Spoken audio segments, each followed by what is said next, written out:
छत्रपती संभाजीराजेंबद्दल आक्षेपार्ह मजकुराबाबत तक्रार दाखल करण्यात आली आहे आणि पिंपरी चिंचवड पोलीस आयुक्तांकडे या संदर्भातली तक्रार दाखल केली आहे।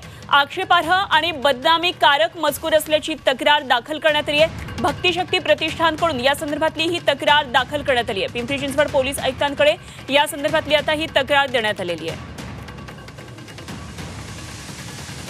छत्रपती संभाजीराजेंबाबत विकिपीडियामध्ये लिहिलेल्या आक्षेपार्ह लेखाबद्दल या मजकुराबाबत आता तक्रार दाखल करण्यात आलेली आहे आणि पिंपरी चिंचवड पोलीस आयुक्तांकडे या संदर्भातली ही तक्रार दिलेली आहे। आक्षेपार्ह आणि बदनामीकारक हा मजकूर असल्याची तक्रार दाखल करण्यात आली आहे आणि या संदर्भात बोलण्यासाठी सध्या आपल्याबरोबर आहेत महेश बारणे। महेशजी, काय नेमकी तक्रार दाखल करण्यात आलेली आहे? पिंपरी चिंचवड पोलीस आयुक्तांकडे तक्रार दाखल केल्याचं कळतंय।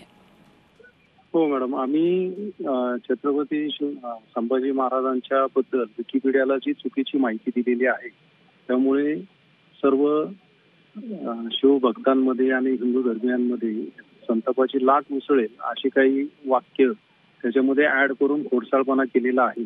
त्यामुळे आम्ही भक्तिशक्ती प्रतिष्ठानतर्फे मागणी केली आहे की हा मजकूर काढून ज्यांनी एक काम केलेलं आहे त्यांच्यावरती गुन्हा दाखल करावा।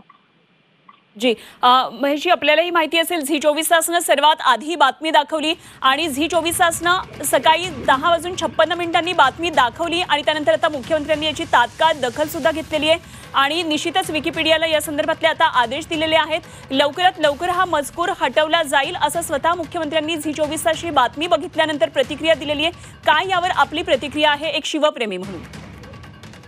मॅडम, याच्यामध्ये मुख्यमंत्र्यांनी जे आदेश दिले त्याबद्दल आम्हाला खूप समाधान आहे, कारण महाराजांचा आज छावा चित्रपट आल्यानंतर जगाला त्यांची माहिती करणार आहे आणि त्यांच्याविषयी जी काही चुकीची पहिले भ्रम पसरवले गेलेले आहेत त्याला सगळं धुवून काढणारा हा चित्रपट सगळ्या जगाला बघायला मिळेल। त्यामुळे काही लोकांनी चुकीची बातमी त्याच्यामध्ये टाकण्याचा प्रयत्न केलाय, परंतु आज झी 24 तासने आणि सीएम साहेबांनी जे पाऊल उचलले त्याबद्दल सर्व शिवभक्तांकडून त्यांना मनापासून धन्यवाद।